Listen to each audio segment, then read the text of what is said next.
This is live.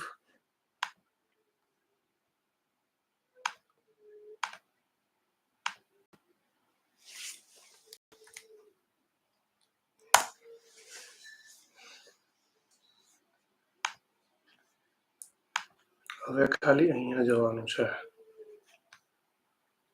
Now here I have to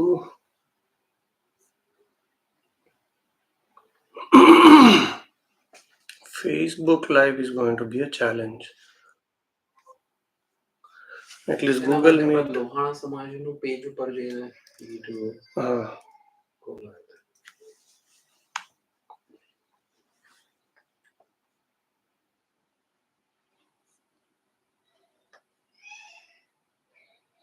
કેટલા kid છે તમારે? 2. Because she is year 1 year and 1 year and just few days. Oh wow. And son છે, he is 8 years. 8 years. My son is almost same age. Oh nice. You have only one son? No, one son and one daughter. Oh cool. Yeah. Daughter કેવડી છે? Daughter 6 years. 6 years. Okay, let's do this.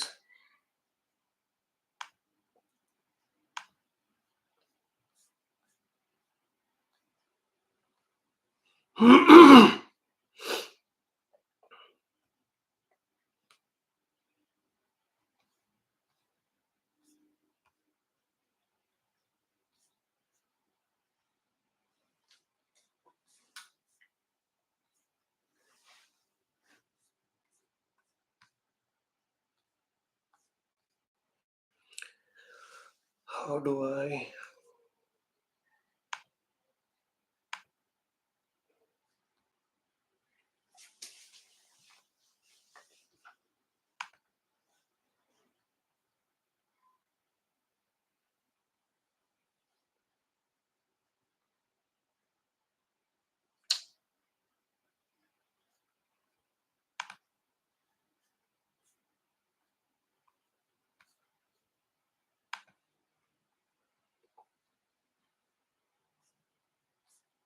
Maybe ક્યારે કર્યું નથી live Facebook. Mac ના account માંથી, so you have to go from Mac's account or something To go live. so this Facebook is Mac's account. हाँ क्या છે दिखाओ? This is live. Yeah, But it disable છે. this live video should start soon. Perfect. Okay, well So somebody has to turn it on though, right? correct.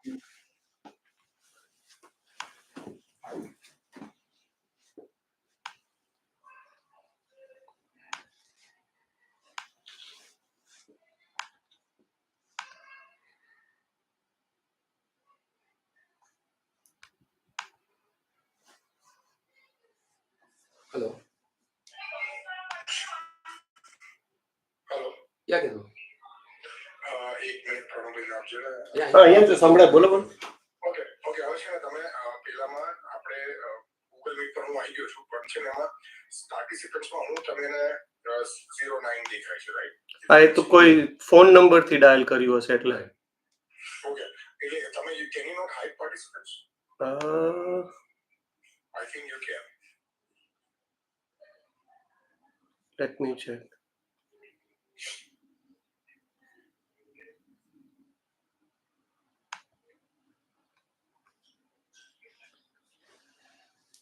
Because generally webinars you cannot see the Host participants. must join before anyone else. Yeah, turn on the videos and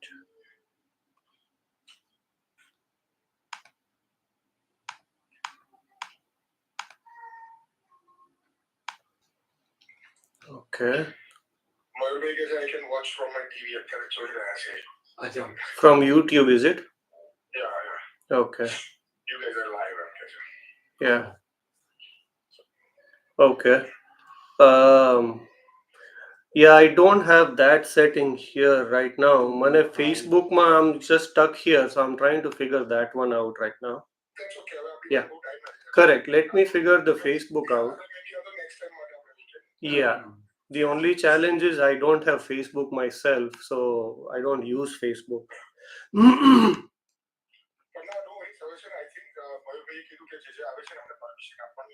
permission. Oh, Facebook is anyway a private group. Right. Okay. So he has to give permission. He's giving permission for people to watch it. Okay, fair enough. So then we'll continue, you are saying, on Google Meet and a YouTube live. Yes. Okay. તો મેં મોકલી બધા ગ્રુપમાં છે in case if somebody wants to join and ask questions. Yeah. Not everybody would be comfortable asking on YouTube questions, right? Mhm. Yeah. Personalization and Mhm.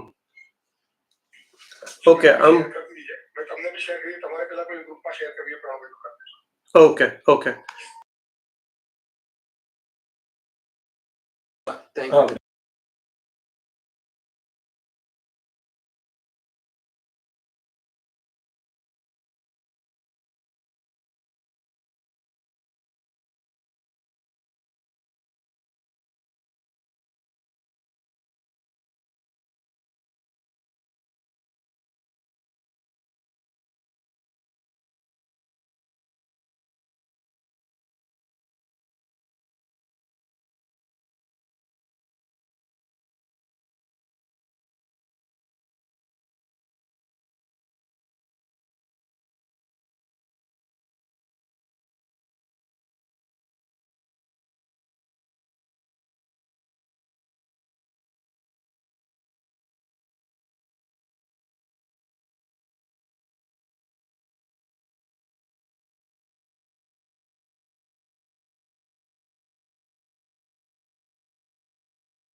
Good morning, everybody. Hope you all can hear us.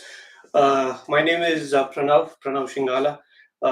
This is I'm kind of super honored to present LADFW's first event. LADFW is Lohana Association of Dallas Fort Worth. We have been actively contributing to this community and kind of gathering the Lohana community, and not just the Lohanas, but the Gujaratis across the DFW and sometimes across Texas, and then trying to expand over US. That's the kind of goal, to spread the community as much as we can and gather them together. That's LADFW's goal. As part of the Smart Money Talks, that's a new initiative that we are starting this year. We are trying to educate a community on the money aspects, the financial aspects. And for that, with me today, with Lohana Association of DFW, I have Mr. Neel Thakkar. Neel Thakkar, thank you very much for your time. Thanks for coming in today. Uh, Neel Thakkar is, you are CPA. CPA. You are based out of Houston. Right. And you have about 20 years of experience. Right. 20 years in this In industry. accounting and tax industry, yes. That's right. So why don't we just kick it off, right? Let's get into the weeds of the matters. What's your journey and in your experience? Can you tell us more about? First of all, I would like to thank you, Sure. LAW Lohana community of Dallas, inviting me on this event. It's a wonderful event, Yeah. and you guys are taking great initiatives, Yeah. helping the community. It's very important for our community to understand the tax aspects and a lot of different things. So our journey is great, and it's my pleasure to be a part of this journey. I would like to give my brief introduction. My name is Neel Thakkar. I'm from Houston, based out of Houston. Originally, I'm from India. I'm a chartered accountant from India, and also moved to Houston back in 2008. Originally, I started my journey in USA back in 2003. Sure. I moved immediately after I finished my chartered accountant degree, Sure. and I got an opportunity to work for a small CPA firm based out of New Jersey. Sure. So it was a wonderful experience because I was working for small to medium-sized clients, understanding their tax problems and nitty-gritty of the Right. US taxes. So it was a wonderful platform Right. to start with the US tax and accounting. Right. Then I moved to the bigger firms, a big four, it's called PwC. Right. Worked there for several years, and also worked for the mid-tier CPA firms like RSM, which is the sixth largest US Sure. accounting firm. Sure. And then I also worked on a different side, like CFO and VP of finance in a private companies and public companies. So I have a wonderful journey in 20 years working for the CPA firms Right. as well as for the industry. So I gain experience on the both sides, Right. on the industry side and the public accounting side.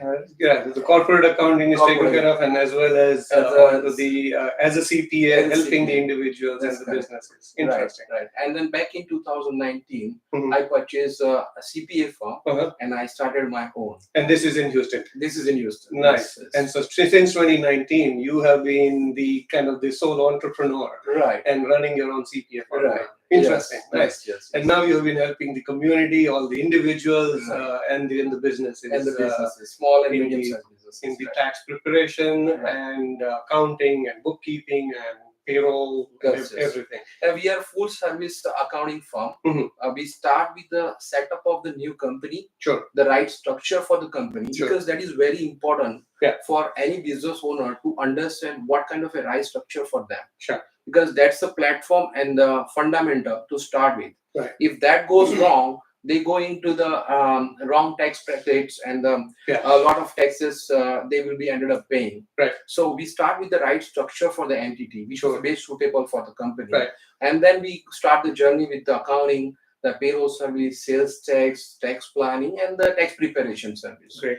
We also help them for the foreign tax compliance. Mhm. So nowadays, a lot of foreign companies Yeah. investing money in the US entities. Yeah. We help them how to structure it well. Yeah. So that way they can avoid a lot of penalties and the taxes and minimize the taxes. Right. Lot of there are heavy penalties are involved Mhm. when there are foreign companies are involved. Sure. So, like say for example, there is a one form for the business entities is called 5472. Mhm. If that form is not properly filled out or it's been missed, Yeah. there's a $25,000 penalty from IRS. So we'll get into weeds of all of these Right, things right. as soon as possible. So we have a huge community, individuals, and a lot of senior Business people, owners, business owners, like you said, and self-employed as well as the employed individuals, right? So let's start with to help the community, right? All the senior individuals in the community or people who are trying to do their taxes on their own, Right, then they get stuck somewhere. Right. And So what would you tell our individual taxpayers here that Sure. what are some of the important things for them to know? Right. How does your expertise come into the picture and go from there? So let's keep first for the Sure. individuals. Yes. Let me start with the individuals. So first fundamental question that individual would have in the mind, it is what is standard deduction versus itemized deductions? Because a lot of people feel that, oh, I bought the house, so I will reduce my taxes and I will be able to save the taxes. Right. So we come across several times that kind of a question, and I always try to explain it to them that there are two deductions are there, either or.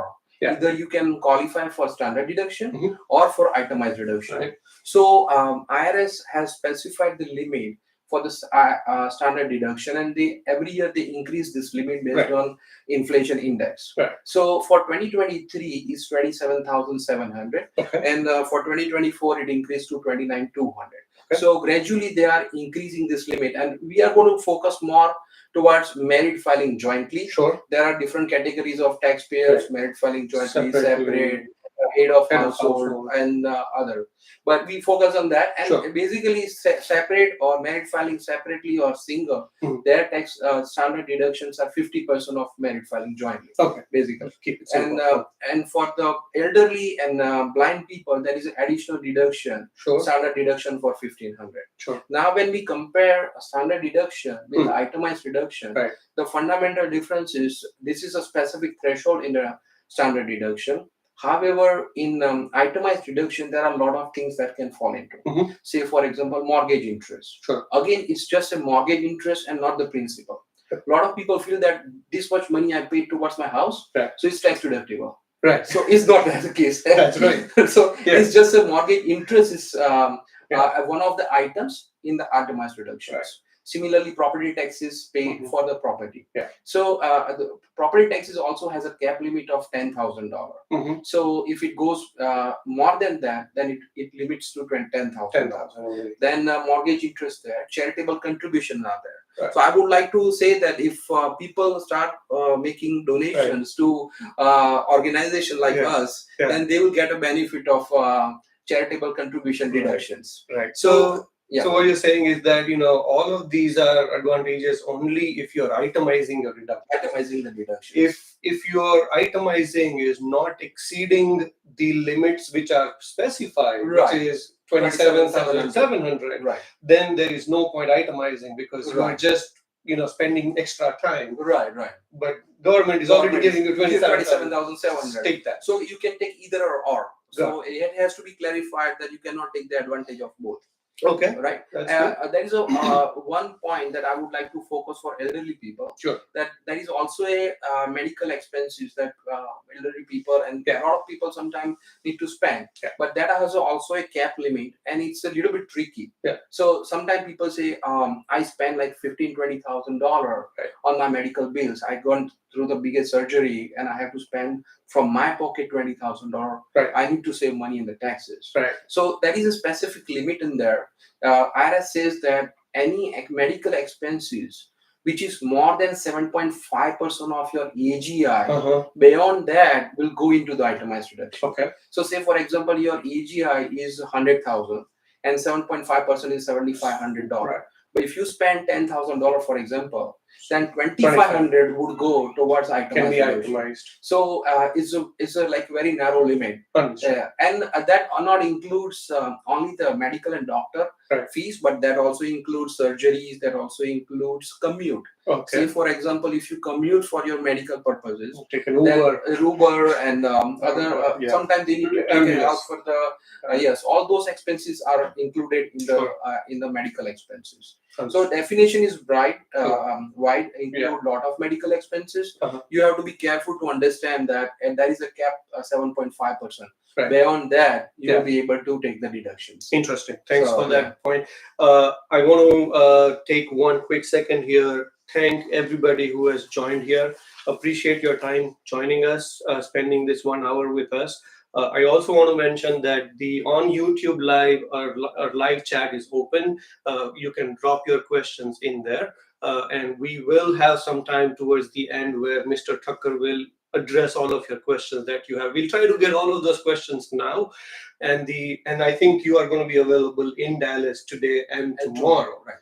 In case anybody would like to reach out to you. Yes. So going back to the point on the taxes and all of that, if any of your questions are not addressed, you can feel free to kind of reach out to us. We will post Neel Thakkar's contact information towards the end of this, and then we can kind of take it from there. So let's continue. Okay. So anything more on the individuals? Yes, I would like to mention a few more things about individuals. The second thing is a capital gain tax. So a lot of people feel that if I sell my house, then I will have to pay capital gain tax. Right. So there are some IRS regulations that people need to think about before they sell the house, and if they are selling the house, that will be helpful to them. Right.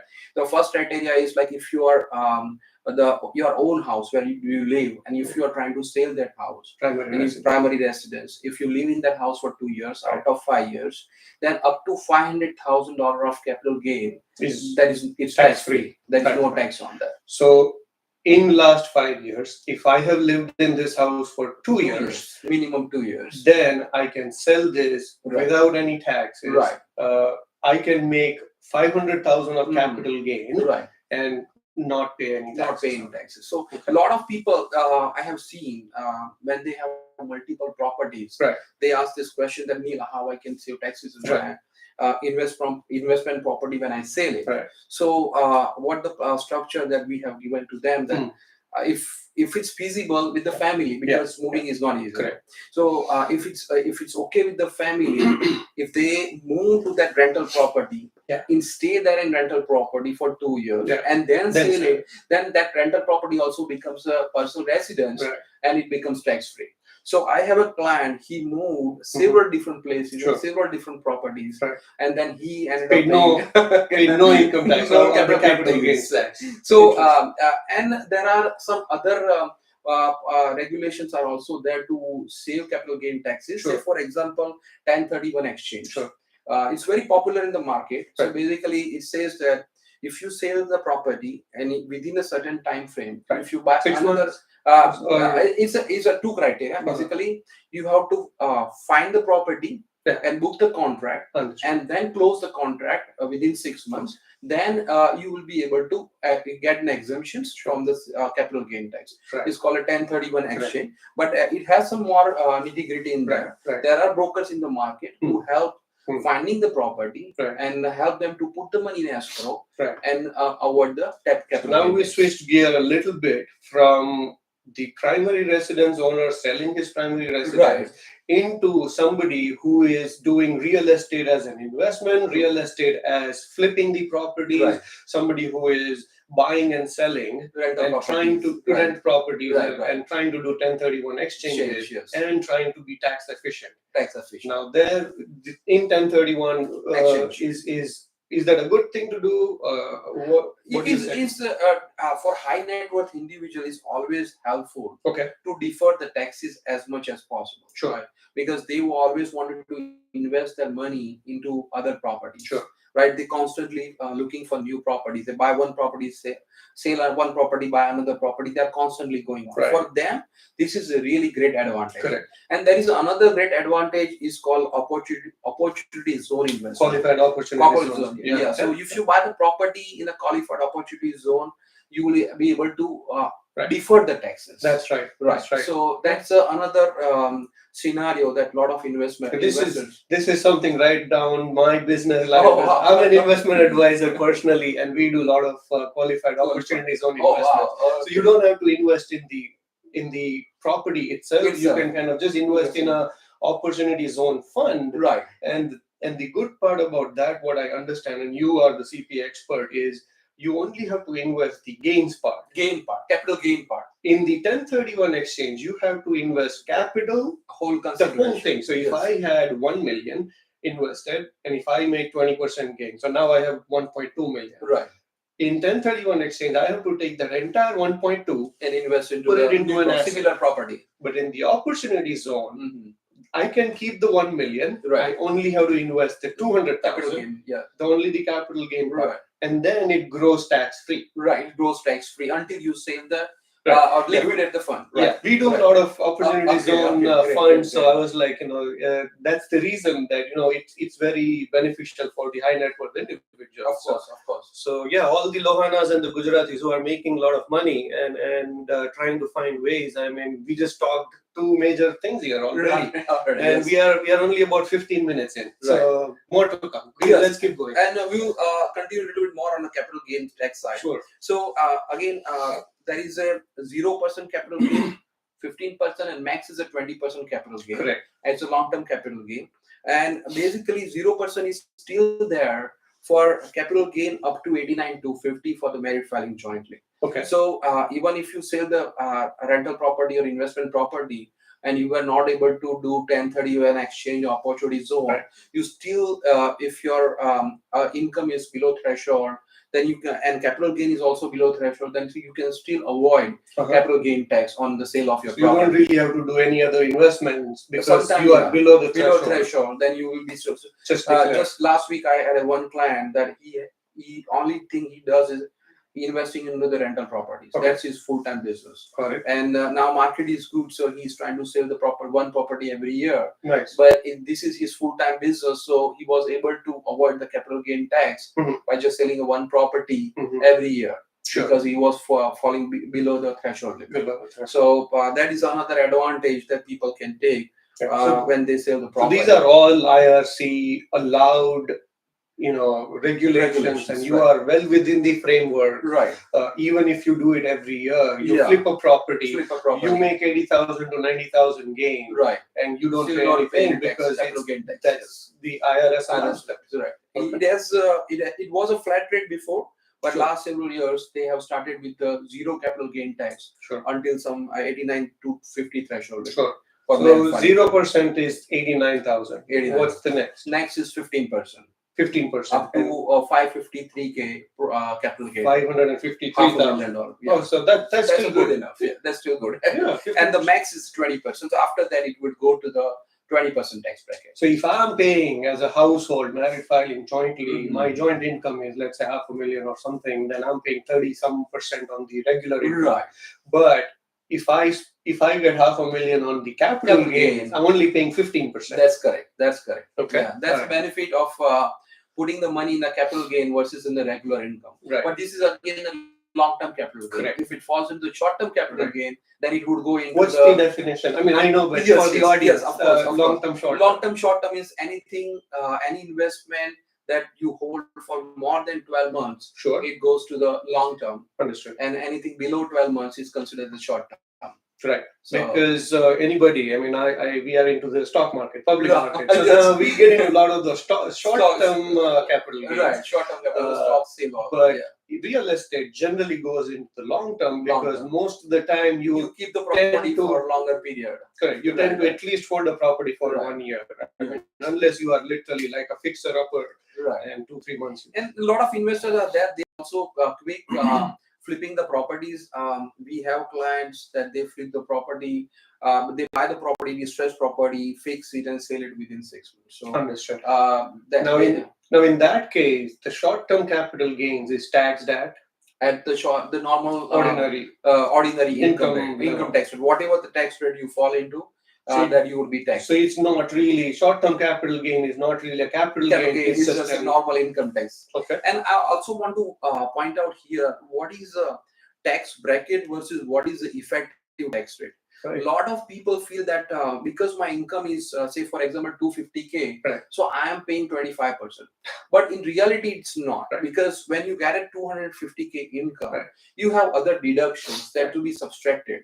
So effectively, you are paying 20%, Right. but you fall into the 25% tax bracket. Right. Plus, So there is a waterfall, right? There's I a mean, you waterfall. don't play like 25% is not on the entire income. There's like a Right. slab. There's a slabs, and it's also gradually increases. Right. So if you say 25% tax bracket is different than what effectively you are paying the taxes. Probably 18 to 20%, right? So when we do the tax planning, we consider the effective tax rate versus the bucket rate what you fall into. Got it. Right. So that's another thing that need to think about. Sure. Another thing for the wealthy or a high income taxpayer is additional Medicare tax. So with the married filing jointly, if income is more than 250K, they have to pay 0.9% additional Medicare tax. Okay. And capital gain tax, I want to add one more thing, is called net investment income tax. So NIIT, that is a additional 3.8% on the capital gain that everybody has to pay if it goes beyond the limit. Okay. Trust doesn't have that limit, so a trust has to pay NIIT on all the income. Yes. A trust and estates. So that's another thing to think about. Keep in mind. If you are trying to do trust and estate setup or something like that, then NIIT is always there. NIIT is always 3.8%. 3.8% is always there if you are going above the limits. Threshold limits, yes. Okay. One more thing we need to discuss is about child and dependent care credit. A lot of people, husband and wife working full time, and they have to put their kids into the daycare. Then they are eligible to claim the deduction for the daycare facility.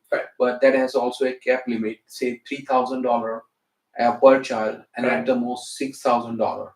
Even the 2 or more child, but the cap limit is $6,000, and 20% of that would be the credit is available. So that's called child and dependent care credit. And the next is a child tax credit.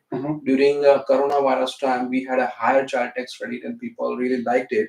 But from last year, it has been reduced to $2,000. I see. So for $2,000 per child, every single taxpayer with the kids is have that facility and benefit to have it. And this is a tax credit and not the deduction. So it's directly tax being reduced. And in child tax credit also there are two portions. It's called refundable portion and non-refundable portion.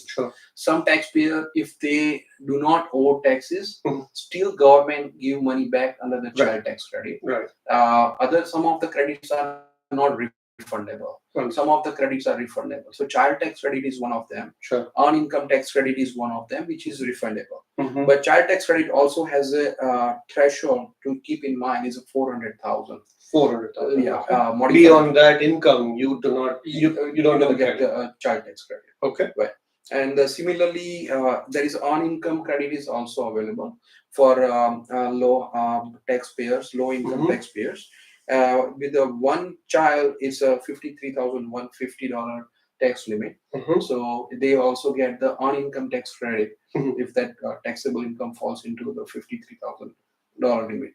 So that's another advantage that low income taxpayers would get. So a lot of kids, when they start working and they are not dependent on the parent and their income is not significant enough, they may can qualify sometime and they may not, because the single again is a lower tax. But with the husband and wife, both are studying full time and have a kid, and they can take the benefit of this kind of a tax earned income credit. It's called EAC. Interesting. There are some questions popping up, but you can continue. I'll read through them and then bring them in. And there is another credit that we have is called education credit. It's in education credit there are two buckets. It's called lifetime learning credit and American opportunity credits. So kids in a college and parents pay for their education. They're eligible to get the credit for that.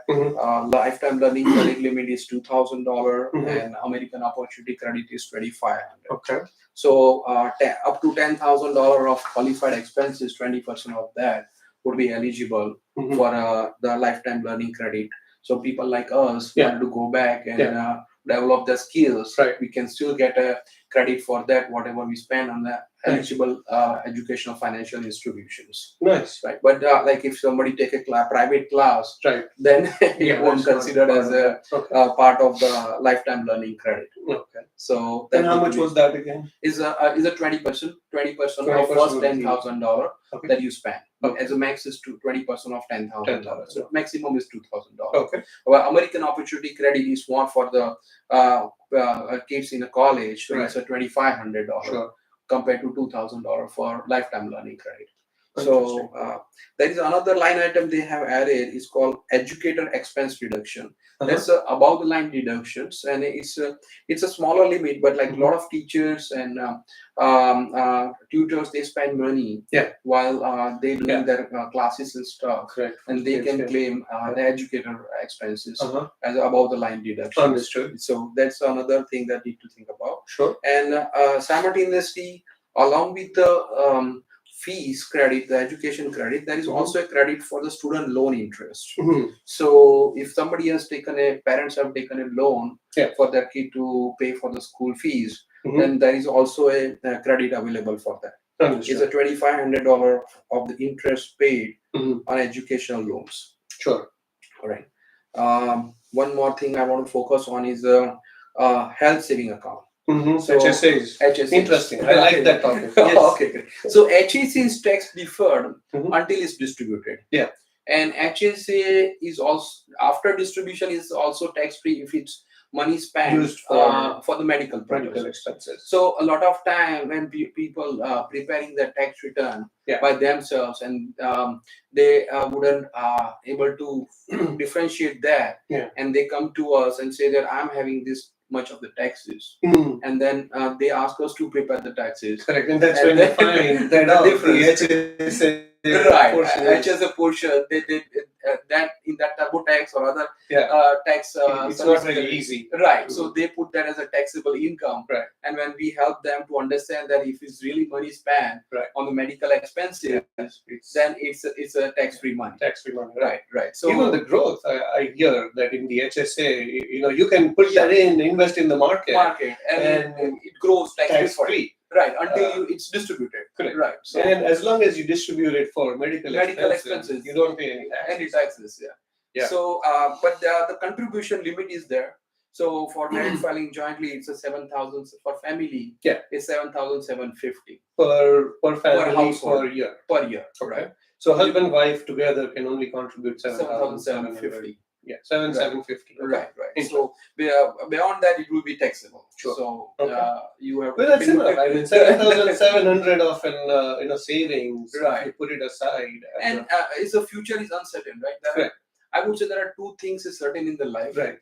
Death and taxes. Exactly. So a lot of things are uncertain. So you need to be planned for that. Right? Absolutely. So this is one of the plans that you do for your uncertainties, and that really helps out for a lot of people. Yeah. So I will give you one incident that one of my friend, he was going to India and he was about to board, and at the last moment his son got sick. Oh man. He was start throwing up. So he has to run to the hospital. And at that time, he had a really good saving in the HSA because he was in a high tax deductible bracket and at the high deductible health insurance plan. So at that time, it helped him a lot. Sure. So that kind of a situation, you never know. And he was using that money wisely whenever needed. Right. And in this scenario, it helped him a lot. Yeah. Let's just say I like it because you number one, you kind of contribute it, you get the deductions for it, and then it keeps accumulating over a period of time. And then if you keep putting that aside, I mean, you may not need that money now, but like you said, future is uncertain. You might need that money in future, and that's available for you tax-free. Yes. And it's also growing tax-free. Right. And I just want to mention that if 55 or older, then there is additional $1,000 contribution that they additional can, 1,000 per 1,000 per person. Per person, Interesting. So then, if both spouses are 55 or older, then 1,000 each, so $2,000. So then it's going to 9,750. Right. Nice. Okay, now that's good. What's the next topic on the individual side? Yeah, next topic is social security tax for the high income individuals. So Yeah. that is a cap for the social security taxes. Yeah. Right now in our paycheck, we see there are two taxes being deducted from every single paycheck. Yeah. One is called social security tax and another called Medicare tax, right? So social security tax, they are increasing the limit every year. For 2023, they have 160 to 100 Right. is a cap limit. Right. And then and the next year it will be 168 600. Sure. So they're adding that. When I started, it was 122 or something like that. And now because inflation lasted for a few Keeps years, increasing. so much that they are keep increasing that limit. Sure. So need to keep in mind that a lot of that is very important. Yeah. Because when people switch the jobs, so what happens is, if I'm working at one place and middle of the year I change my job, and I'm in a 250K salary earner, zero. Right. So they, when in the previous job, if they have already reached to that limit, they make an inform to the new employer saying that in my previous job I already reached to that limit, X amount. so do not deduct my, so I'm exempt from social security tax. Right. So that can help them out to, because I would always recommend that I would rather keep my money with myself than keeping money with IRS. That's right. They're not giving you 6% interest on it. 6% interest on it. So And this is for people who are watching and who either have switched jobs or thinking about switching the jobs. Yeah. What you want to keep in mind is notify your next employer or your new employer that you have X amount already paid in Social Security and Medicare. Right. So that your new employer's tax department or HR department, they don't start thinking that you haven't done anything, no savings, so now you need to start saving all from zero. And like Mr. Thakkar just said, that in that case, what happens is more money goes towards withholding, more IRS keeps more money. Right. You will get a refund, but when you file, yeah. But people think that, oh, I'm making so much money, but I don't get that in my pocket, right? Yeah. Because you have to think about it, how your paycheck is distributed and what kind of a contribution that you have made. Yeah. So a lot of people, they put whatever the employer offers, they just opting that in.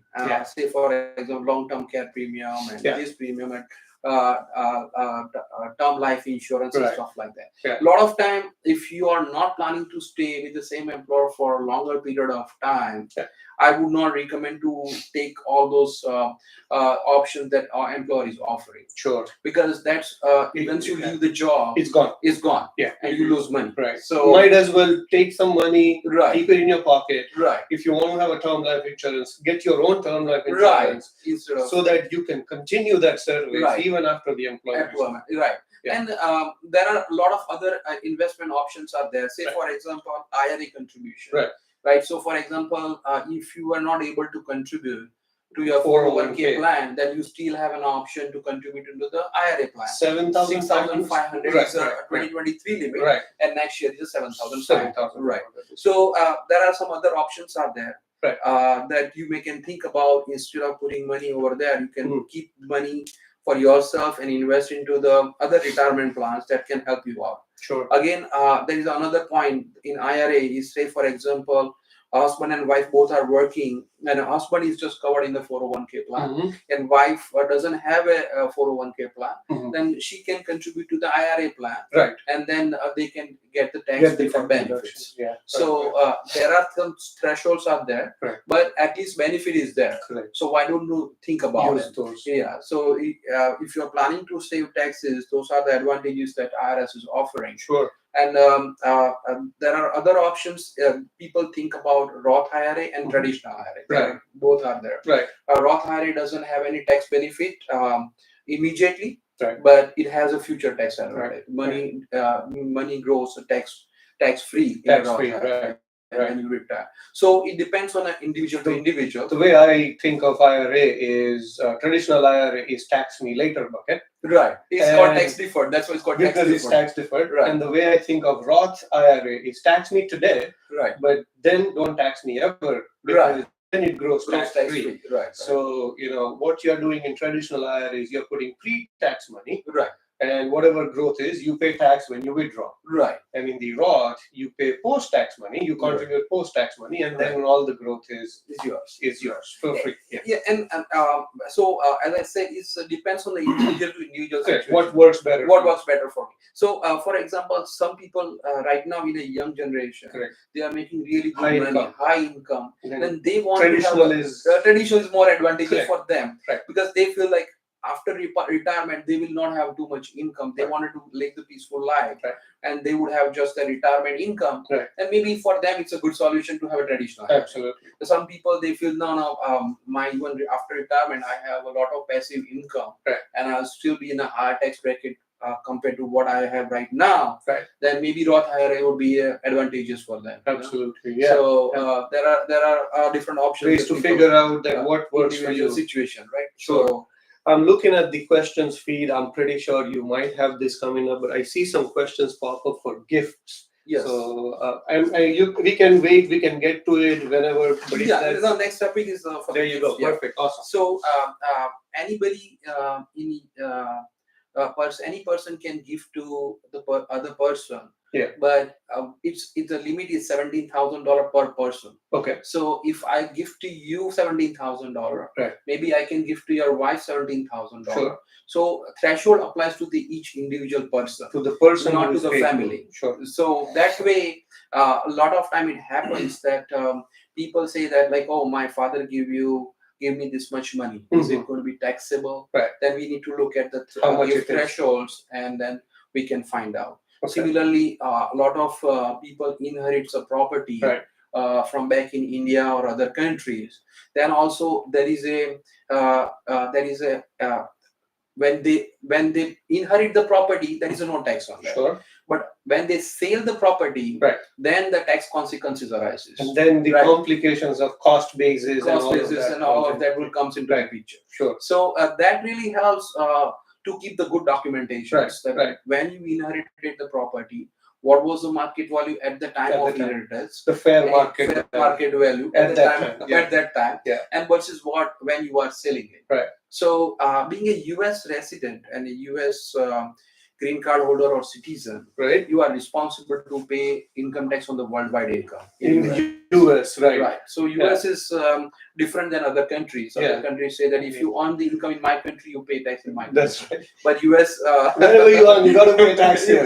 Yeah, Right. you need to keep the Uncle Sam happy. Yes. So basically, even though you have a house in India, Yeah. you still have to disclose that in US tax return, Right. and show that that this is the price that you inherited, Mhm. the fair market value, Yeah. and this is the selling price, and Yeah. the difference is a capital gain. But again, we can use that threshold amount to Correct. see if it falls The below the 89,000 or stuff. yeah, right, so right. maybe you may fall into that tax bracket, Yeah. and you can save some taxes Yeah. on that.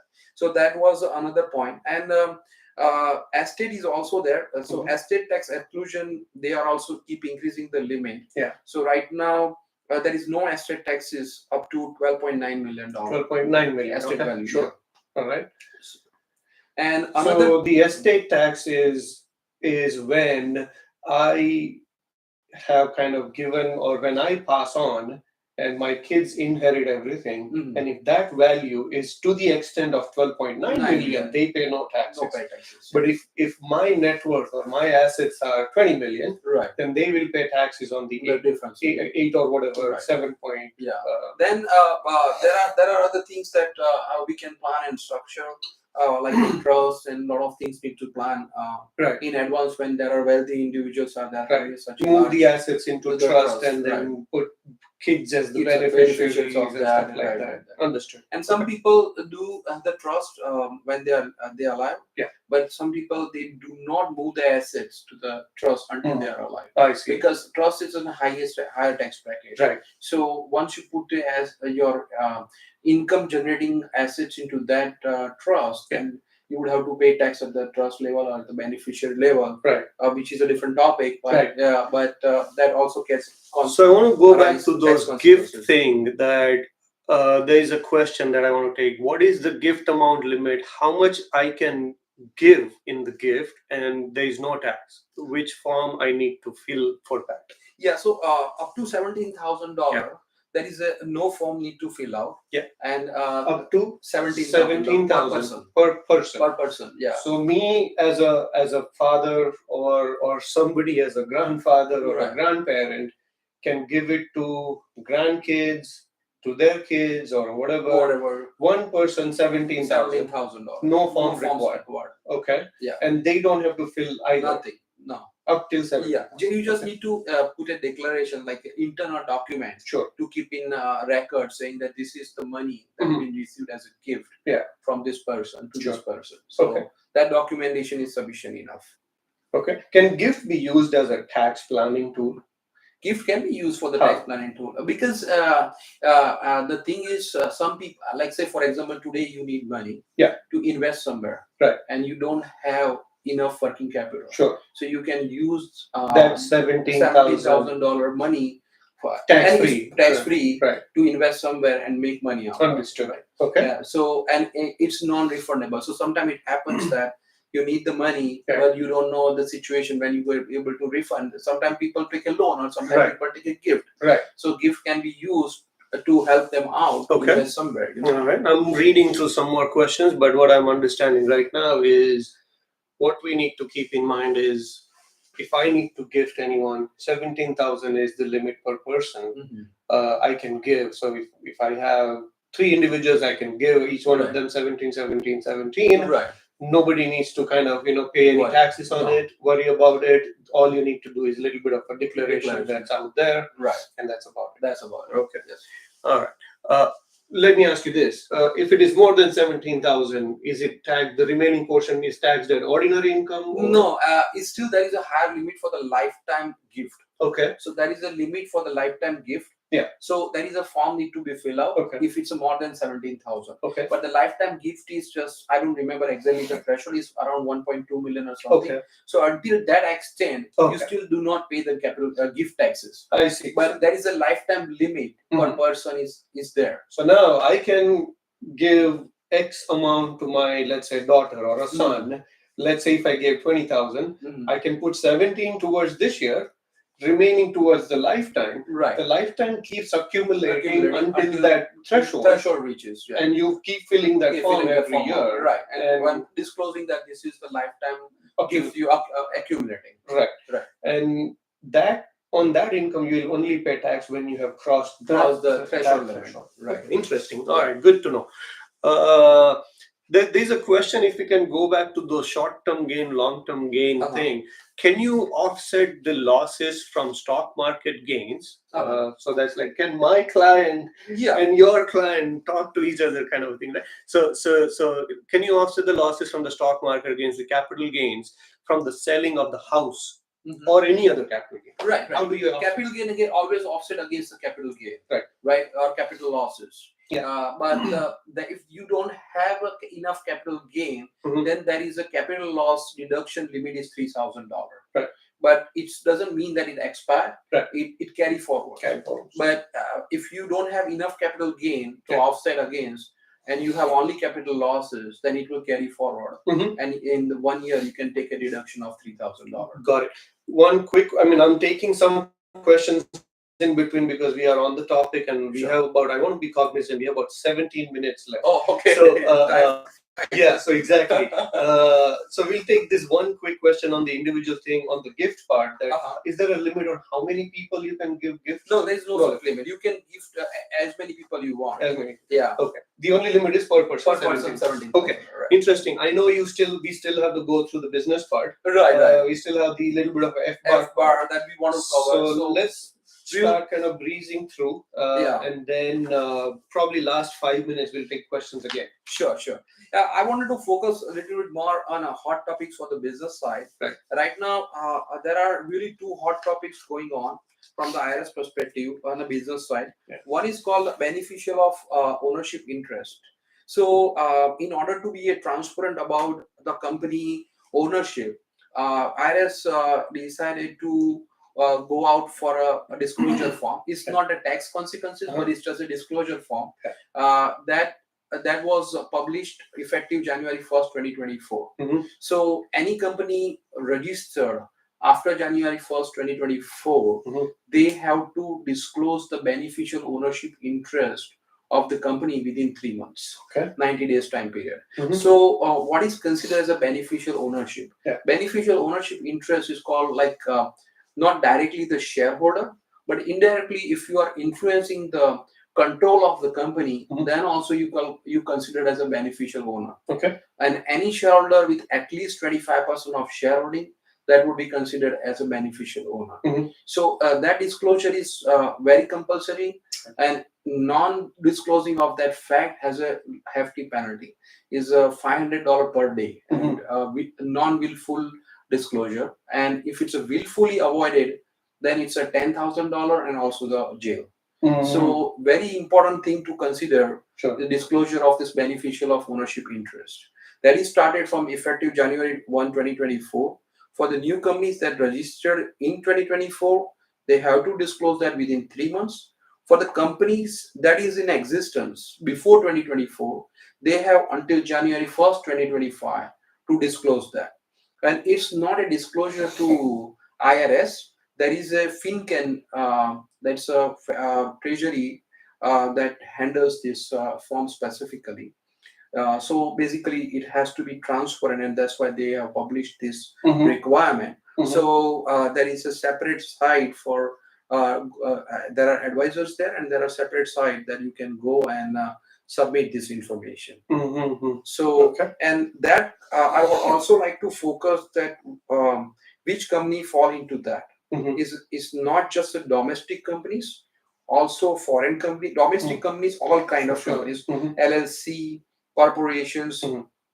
everybody. Mhm. Then foreign corporations or LLC who register to do the business in USA, Mhm. they also fall into that. And also the non-registered companies like sole proprietorships and certain trusts Mhm. also fall into that. Oh wow. So majority people are covered into Yeah. Right. into this disclosure requirement. Only exempt people are like a government authorities, banks, and credit unions and stuff like that.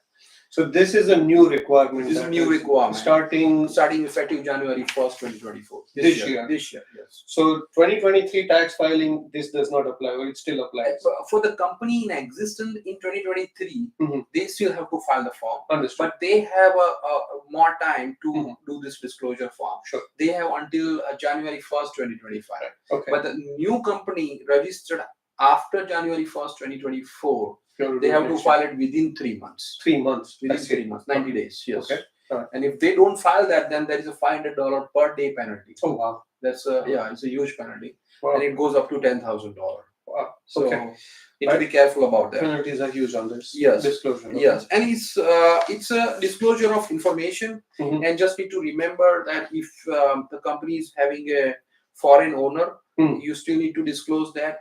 If they don't have identity like a social security number, then they will have to disclose the passport information. Mhm. But some valid identity information need to be disclosed into that form. Sure. And right now, we are helping a lot of clients to do this disclosure form. Sure.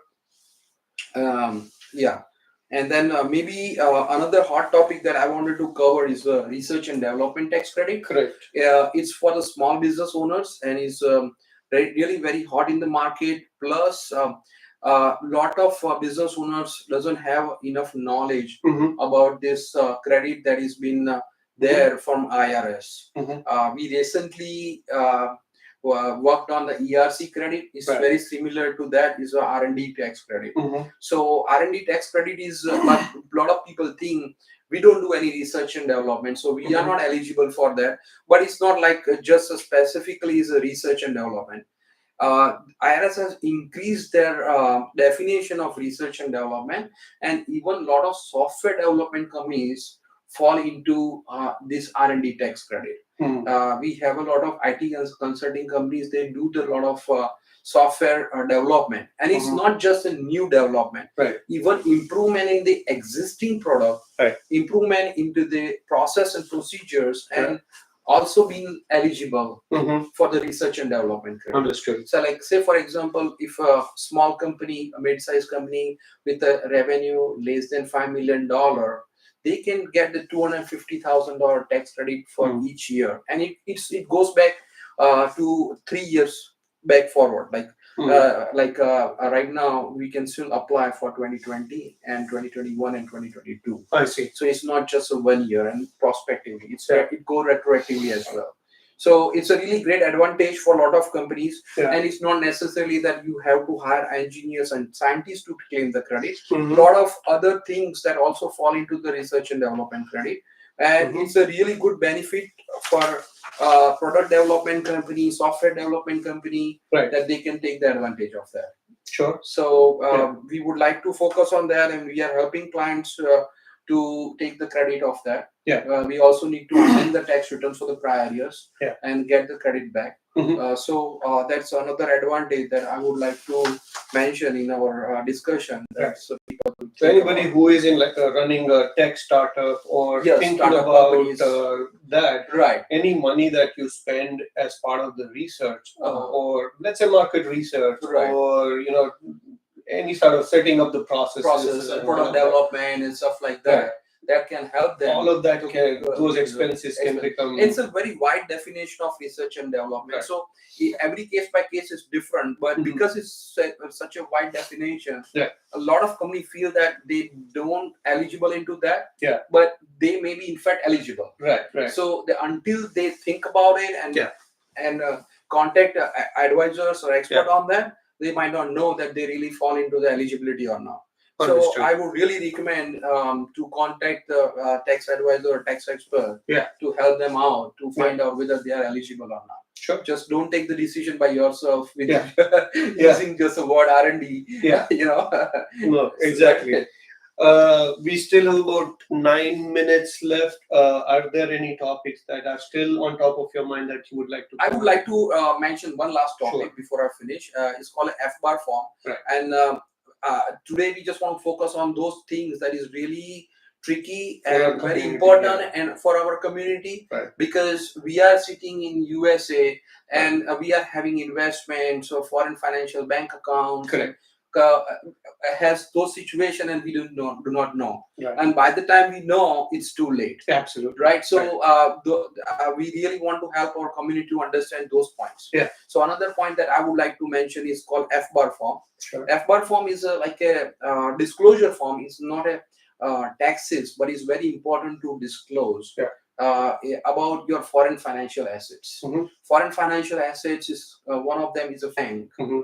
with more than $10,000 Mhm. any given point of time, not the year-end balance. Yeah. Lot of people feel that December 31st I only had a $4,000 Yeah. balance, but during the year you may have transferred like $50,000 Mhm. and then you invest somewhere else. Yeah. So at the year end you have a lower balance, Mhm. but it reached to the $50,000 balance at one point of time. Right. You're still liable to disclose that.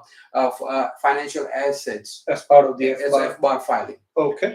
F-bar filing, there is a due date is April 15, Okay. but there is an automatic extension until October 15. Okay. So everybody has to file that. Whoever has assets more than 10,000 Mhm. in any given year, Mhm. any point of the time during the year, During the year. then they need to file this F-bar form. It's very important to disclose that.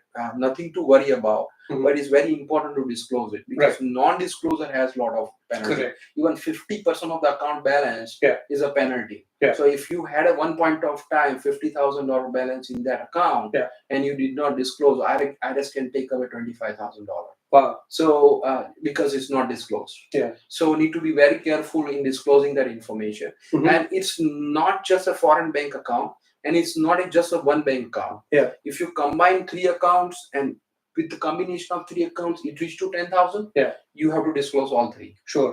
Even though each individual has lower than 10,000. Sure. There's a It's combined assets, combined assets more than 10,000. you need to disclose. Disclose it. And it's not just a bank account; it also includes insurance policies and other financial assets. Sure. Mutual funds and stuff like that. Sure. So people think that it's just a bank balance is less than the threshold amount. Right. Then there's a misconception over there. Okay.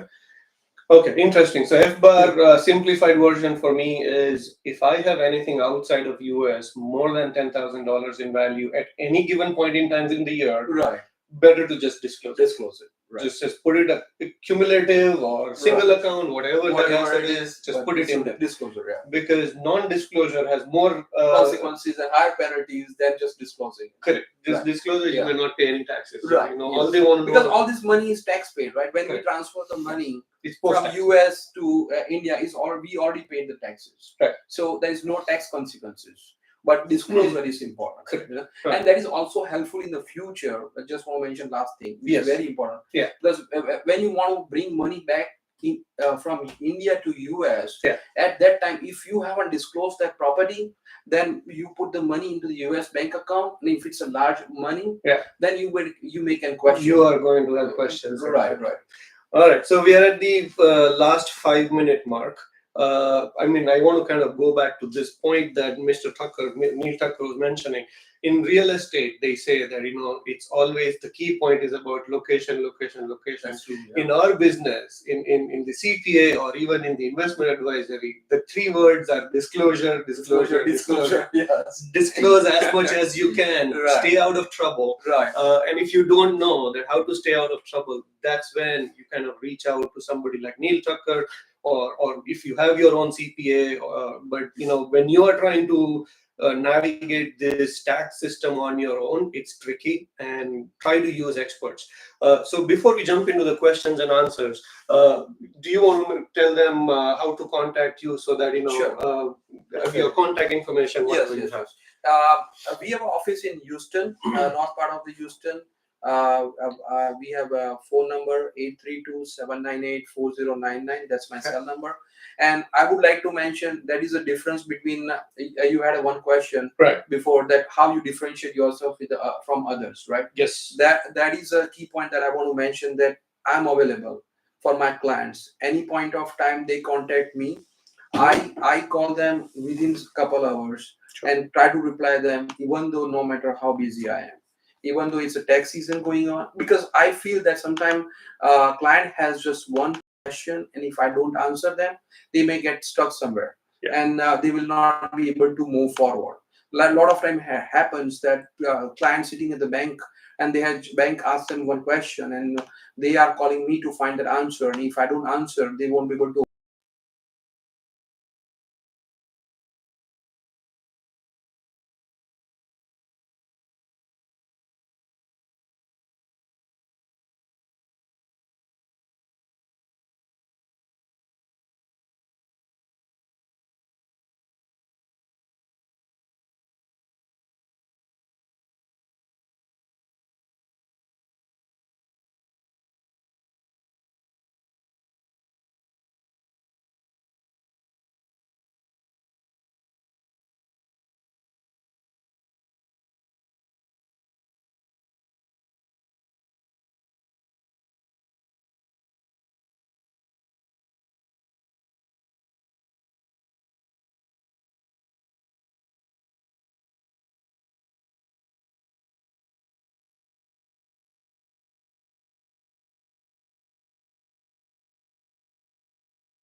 Can you? I hope you guys can hear us now. I don't know why the audio was lost. I just double checked. Hope you guys can hear us. Oh yes, I got the conference. So I think we had two questions that I asked. I don't know at what point. We'll continue this live for 2 extra minutes for the audio lost. One question that I asked was, grandfather living in India trying to give gift to the grandson or granddaughter in the US. US, right? The limit is 100,000. 100,000. 100,000. This is special scenario for the grandparents. A special scenario because it's cross border. Yeah, it's overseas. Sure. That's why it's a special scenario. If it's a domestic, it's a $17,000. Okay. But when somebody is in India trying to give gift to the person overseas in USA, that has a higher tax limit, higher gift limit. All right, interesting. And then there was one more question that we addressed was on the H-1B.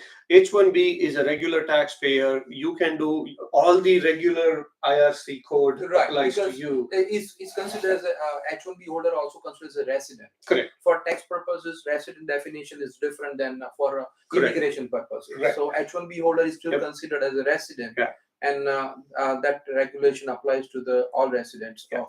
I am going to quickly shift through some quick questions that were there. Is on the solar credit. Right. If you want to talk 30 seconds or 1 minute on that. Yeah. So solar credit is also a very hot topic. Right. And basically, anybody who installs the solar panels at their home, they can get the benefit of that. That's a 30% of the amount that they paid for the solar installation. Right. There are some specific expenses are covered into that. Right. Say, for example, solar panels, then labor and installation costs, then the other wiring and stuff like that fall into that. That the people can take a benefit of the solar panel installed at the home. Sure. So that's the 30% of the amount that they paid for the solar panel installation. 30% of the whatever expenses paid.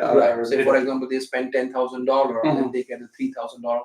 It's a credit. Correct. So, but it's a non-refundable credit. Also, need to make sure. Right. Yeah. Because if you don't owe taxes, can't really get that. Okay. If you don't owe taxes, then you would not expect the IRS to pay from their pocket for the solar energy credit. Right. I had a client last year that he was keep asking that I installed the solar panels, why I'm not getting money back. I said, you don't have a tax liability. Right. So you don't get the back, but you carry forward that. Right. So next year, if you have that situation, then you will get the benefit of it. Correct. It doesn't expire if you don't use that on particular year. All right. I keep checking my phone only to kind of make sure that there are no questions that I'm missing because I'm getting some questions here as well. Looks like we've covered pretty much everything, in terms of thanks once again, Neel Thakkar. Really appreciate you coming in. Thank you everybody who joined. Like Mr. Neel Thakkar said that he's going to be available in Dallas area for today and tomorrow. Once again, if you want to give your contact information. Yeah, my cell phone number is 832-798-4099. All right. Thank you for your time, guys. And we will continue these kind of sessions in the upcoming future. We do this quarterly. So the next one we have scheduled is in June. You will hear from us on a continuous basis. If you are not following us, follow us on the YouTube channel, on the Facebook channel, and also on the WhatsApp community. Join us, and you will get more and more information. Thank you, Mr. Neel Thakkar. Really appreciate you for your time. Yes, sir. Thank you all. We're going to end this stream right now, and then text us, call us if you have more questions. Thank you all. Take care.